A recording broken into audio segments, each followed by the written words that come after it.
Hello, everybody, and welcome to step 8. So, step 8 is branding, and branding is so fun for me anyway. I don't know whether you are keen on branding, but some people are, some people aren't. It's up to you, but it can be a lot of fun. But in this course, I'm really passionate and making it really easy and really simple for you. So, let's dive in and let's brand your brand new business. All right, I'm just going to share the screen.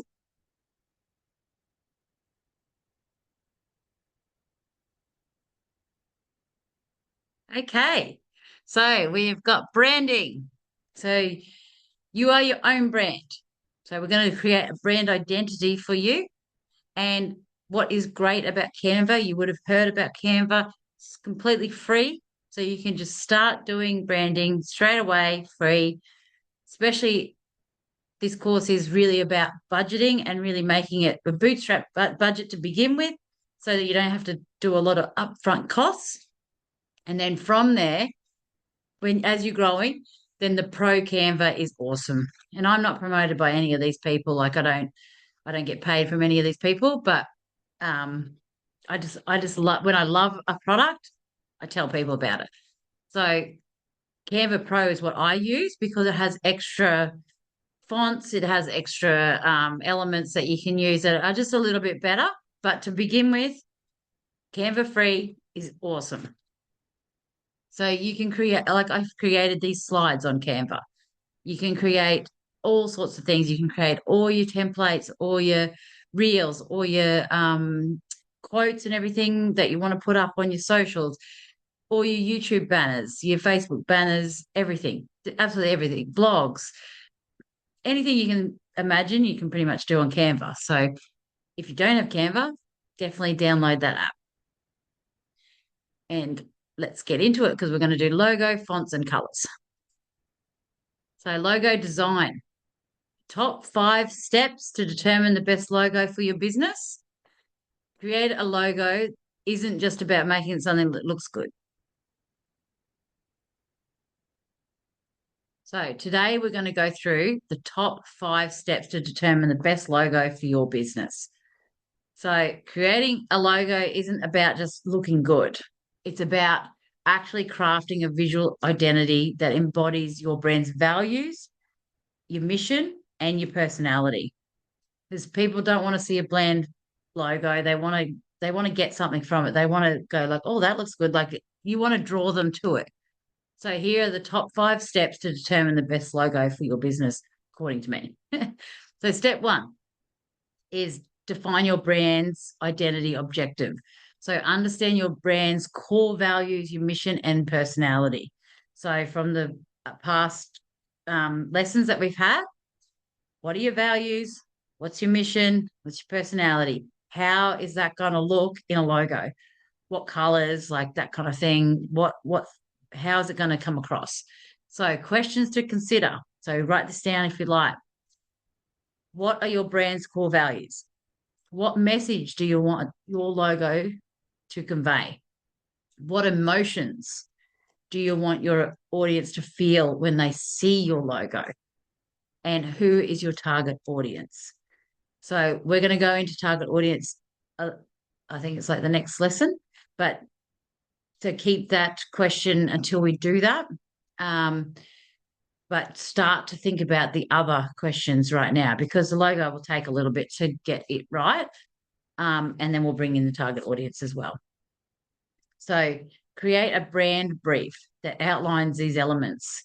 And this will serve as a guiding document throughout your logo design process. So use this brief to ensure that the logo reflects all those things. Um, and you kind of know who your audience will be. So add that in for now, and then you can always add in more. But for now, really think about those questions and start to write out a brief of what you're looking for, because then you can kind of tick it off as you're looking at the logo. You'd be like, does that align with everything or not?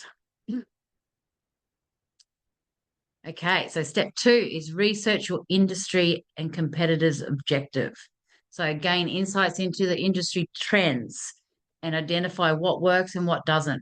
in your eyes. Like have a look and go, I like that, but I don't like that. I like that because of this, and this, and I don't like that because of this, and this.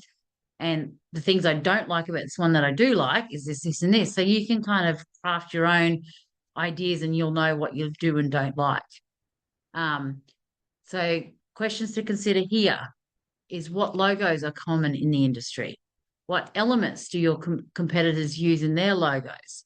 How can you differentiate your logo from those of your competitors? So, not that I'm big on comparison, but it is good to have a look at what is common, um, what is everyone using, and then ch change yours.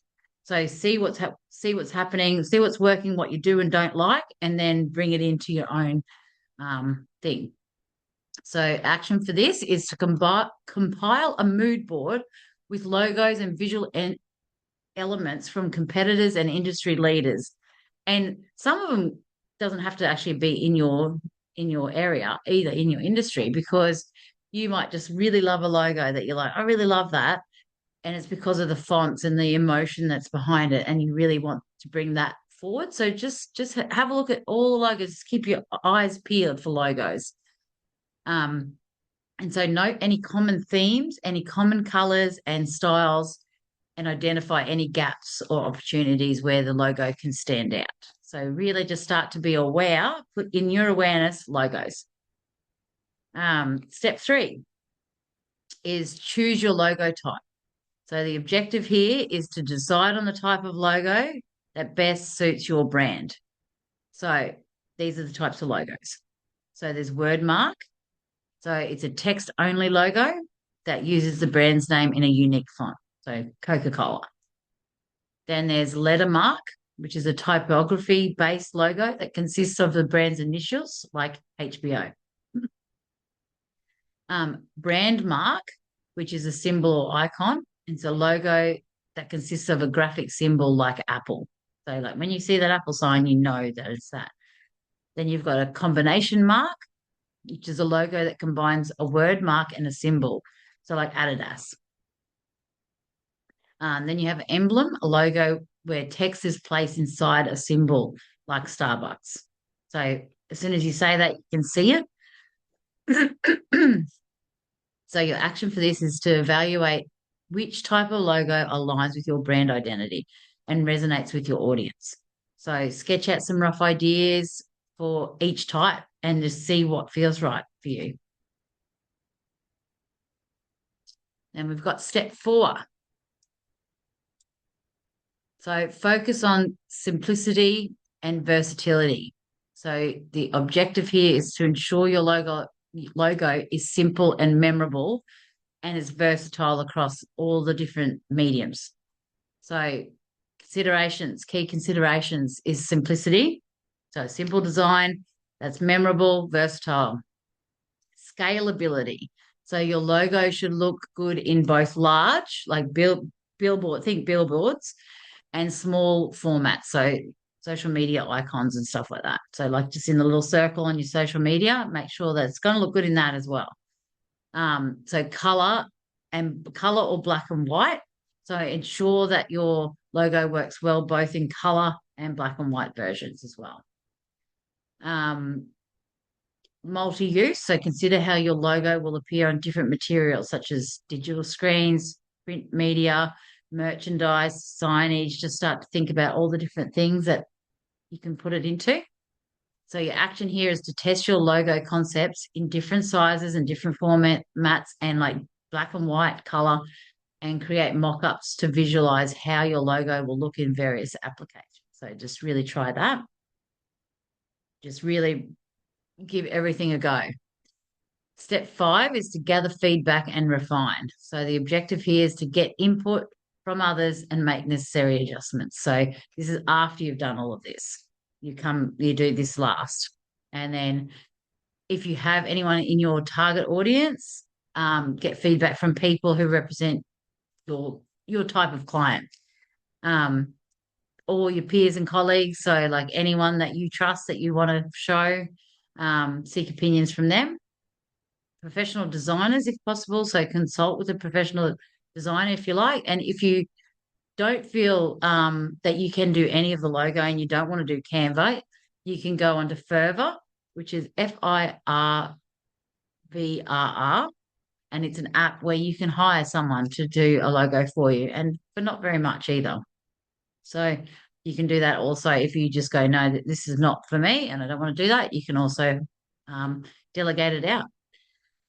Um, so the action for this is to conduct some surveys and some focus groups to gather feedback on your logo concepts. Because some people, like, you can put it up on your social media and say which logo do you like better, and put four up, and people will tell you. We did this with my one-on-one client Mizzy. She wasn't sure about logos, so she put them all up, and all of her followers told her which ones she liked, and a lot of the time it's a particular one. So it's really good to do that as well. And then until you have a logo that resonates well, um, don't do anything with it yet. So just sort of like get all your feedback, you have a look at it, really just bring it all in, and then even print it out and have it out at home for a while, like, a couple of days, and keep looking at it, because you might go, actually, something's missing on it. I just feel like it needs this, this, and this. You'll just know, but just really give it a little bit of space just to settle and have a look at it. Because when you first do it, you'll be really excited. And then you just got to let that excitement come down a little bit so that you can analyze it properly. So there are five things to really consider with designing a logo. There's also other things to consider as well, which I'm just going to unshare the screen now. So there's colors. So really have a look at color psychology and see how which color aligns with your vision, your mission, your values, all of that kind of stuff. And stick with, I usually go for, like, I've got this turquoise, and then I've got an actual orange behind the red, if you can just see that. And then the red, then I also have black and white.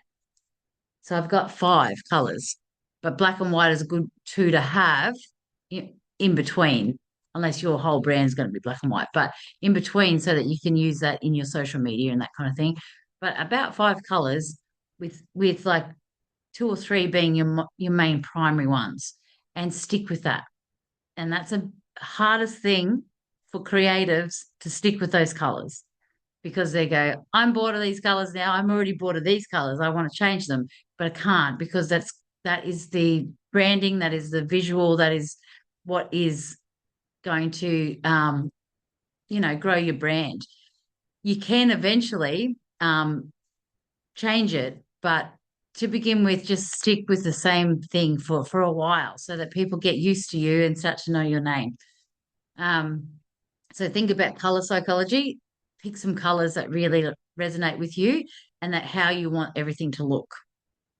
So there's that, and then there's fonts. So you want to pick at least three fonts. So pick a heading font that you always use, a subheading font that you use for your subtext, and then another font that's maybe a fancier font, like a running writing font or something like that. And they're the three fonts you use. You don't want to have like a million different posts with all these different fonts on there. You want it to be nice and clear and concise, so that people go, that's you. They can see it. And it might be subconsciously that they know it's you, but because they notice the font.